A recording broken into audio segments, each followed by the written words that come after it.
好，今天我们接着修这个充电器。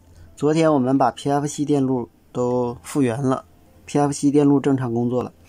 那么我们看这个呢是6573，这个芯片呢它有一个稳压角，然后有稳流角，还有一个软启动引角，然后通过后边还有运放来控制它的输出占控比，然后加到了这两个驱动块上，输出的信号，然后通过我们这个电感、电阻、二极管等加到长管的3极进行驱动，组成了 H 桥电路。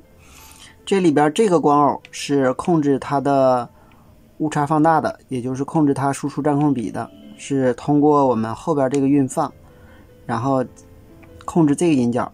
运放呢是通过一个引角取自于我们后级输出电压，然后通过电阻，这两个电阻，然后这个电阻加到了它的正向输入端的一个引角，它的反向输入端通过 MCU 提供一个基准电压与这个输出电压进行比较，然后通过这个引角来控制这个光耦，从而控制整个电路的输出电压。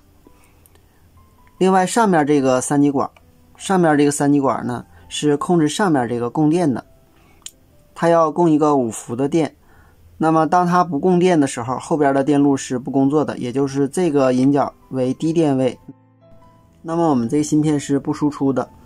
另外这个光耦是用来给后级供电的，当我们所有条件都满足的时候， MCU 通过这个引角给它供电，这个引角通过电阻直接接地了，然后这个光耦供电以后，这端次极一导通，然后我们这个电路就供电了。它是通过一个 PNP 型3极管来控制供电的。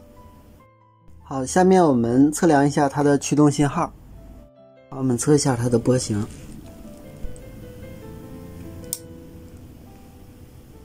66千赫，峰峰值 13.2 伏，没有问题。这端这个同样的，我们测一下上管。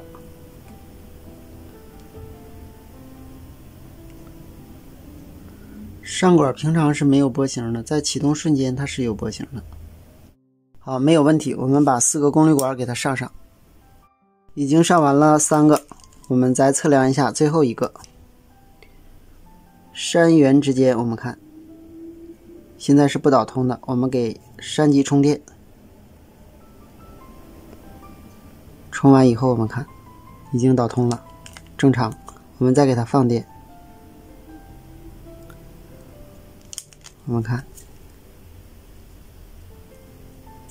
又不导通了，这证明是好的，这是一个长管。我们再测量一下源极到漏极有一个二极管，正常的。我们把最后一个给它上上，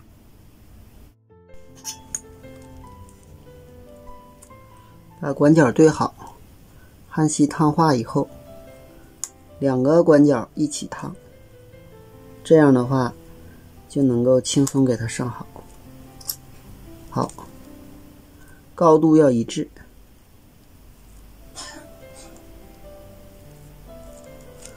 好，上完以后我们测量一下管角和管角之间是否有短路，用二极管档测量就可以，没有短路。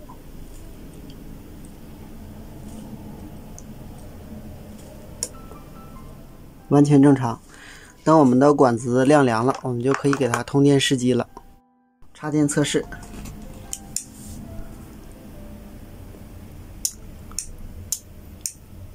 正常了。现在输出电压是 28.7 伏，没有电流就断掉了。好，今天咱们就到这里，谢谢大家，再见。